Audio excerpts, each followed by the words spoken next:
Penguin Random House Canada presents We the Data, Human Rights in the Digital Age by Wendy H. Wong, read for you by Emily Nixon.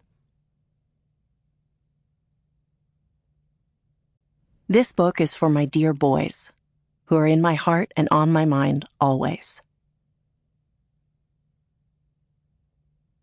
Chapter 1. Data are everywhere. What do Amazon.com, basketball legend Shaquille O'Neal, and television reality show Shark Tank have in common? Ring's video doorbell. Ring, the market leader in video doorbells, sold well over 1 million devices during the first year of COVID-19. In the United States alone, 3.4 million American homes made use of video doorbells before the pandemic drove sales even higher. Ring has been called the center of the largest civilian surveillance network the U.S. has ever seen. Before its runaway success and Amazon's purchase of the company in 2018 for over $1 billion, it had nearly failed. Founder Jamie Siminoff turned things around with an appearance on Shark Tank. The sharks declined to invest, but sales increased after the show, and Shaq later signed on to pitch the product in a series of successful ads. The rest is history. Ring's doorbell and others like it, such as Google Nest, Blink, also owned by Amazon, and similar devices made by smaller companies, have become common for good reason.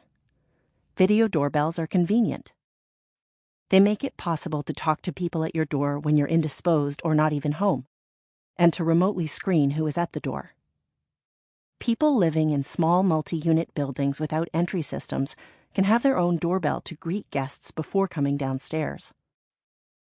Before COVID-19, many of us received parcels during the day when we weren't home to receive them, and the theft of packages became a problem. So much so that the Netflix show Easy produced an over-the-top episode about how neighbors resolved to take care of a local delivery snatcher. The video doorbell, it seemed, was the answer to the new problem created by online commerce and the solution to answering the doorbell when multiple packages arrived throughout the day. But video doorbells are not the only digital devices made for our convenience or increased productivity. There are also smartphones, smart thermostats, smart TVs, smart speakers, smart refrigerators, you name it. These smart devices form the ecosystem of the Internet of Things and have fundamentally changed many aspects of our lives, and perhaps even who we are. In some ways, the smartness of these devices is misdirected. These devices are smart because they are collecting data about you, to shape a world around you, the collectors claim, to better suit your purpose. These devices are data-intensive, reflecting a generally online world of activity that has become dependent on collecting data about us, from us, in order to function. These data are about you. Your choices, your activities, your habits, your curiosities. You're the source of the data, and the interconnected devices are merely smart data collectors. By now, many of us have a variety of data-intensive devices on hand as part of our daily lives, whether we wear them on our wrists, keep them in our pockets and bags, or hang them on the wall at home. We've come to rely on personal assistants named Alexa or Google or Siri. There's a comfort to having a phone that knows where you are, in case you have an emergency or simply can't find the restaurant where you were meeting someone. Yet the cost of the convenience is the data collected from and about you. Some have encapsulated it in a popular saying that has floated around the internet for at least a decade, which goes something like this: if you're not the customer, you're the product. The idea that nothing comes for free, and that, indeed, something about you is being sold to others as you browse the internet, engage on social media, and play games, is true to some extent. Data collectors are taking and analyzing data about you, whether those collectors are the companies making products, data brokers who buy and sell data, or other companies tracking consumers. These data are sold to third parties to give you a better product and more services, and, yes, to sell you things. Companies like Meta and Google have built massive financial empires through surveillance capitalism. Their customers are the companies trying to target every one of us at the micro level. The consequences of deconstructing human life into data, the websites we visit, for how long, the friends we have on social media, our gates, our locations, even our very faces, come not just with financial changes. They shift our very perceptions of humanity, including ourselves, and our social fabric. All of these changes have happened without our thinking too much about human rights, the rights we have as human beings to live our lives to our fullest potential. For too long, we have heard from data collectors about what they think they are doing to help and protect us, about the importance of big data, and why we should advance artificial intelligence, AI.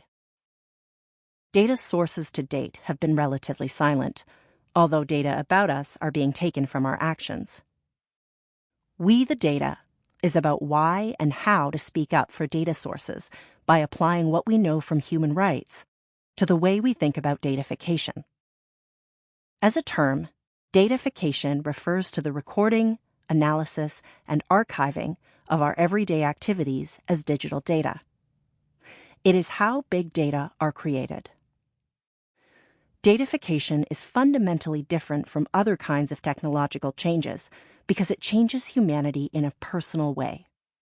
Where railroads, electrification, and the shipping container all shifted our economies and relationships by massively changing what was possible, datafication does so at the individual and collective human level by recording nearly the entirety of our daily activities.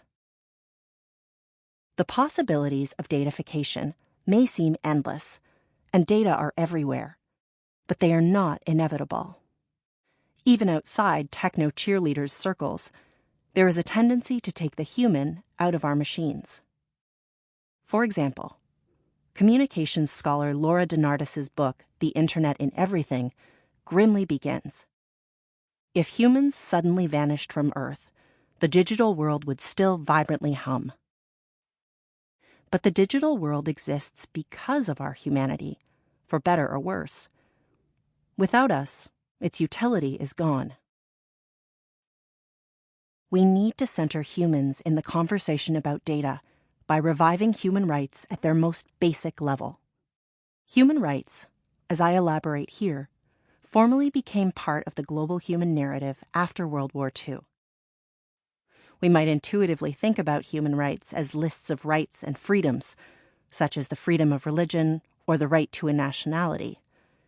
At their core, however, human rights are about 4 values: liberty, or autonomy, to emphasize human agency; dignity, equality, and brotherhood, which I call community in this book.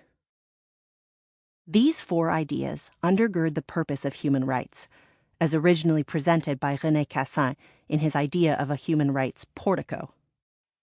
Cassin was a key member of the United Nations Committee on Human Rights that wrote the 1948 Universal Declaration of Human Rights, UDHR, the backbone of the international human rights framework. What can human rights fix about datafication? Human rights are far from a silver bullet. We know from work on human rights that it is one thing to declare them and another to experience them. However imperfect, human rights do offer a coherent logic and inclusiveness that accentuates the commonalities we share with our fellow humans. This book centers human rights, and, more specifically, the 4 foundational values of human rights, as a reminder that data come from bearers of these rights, each and all of us. We can't conveniently decouple the person from the data that collectors get from us, for science, for knowledge, for convenience, or otherwise.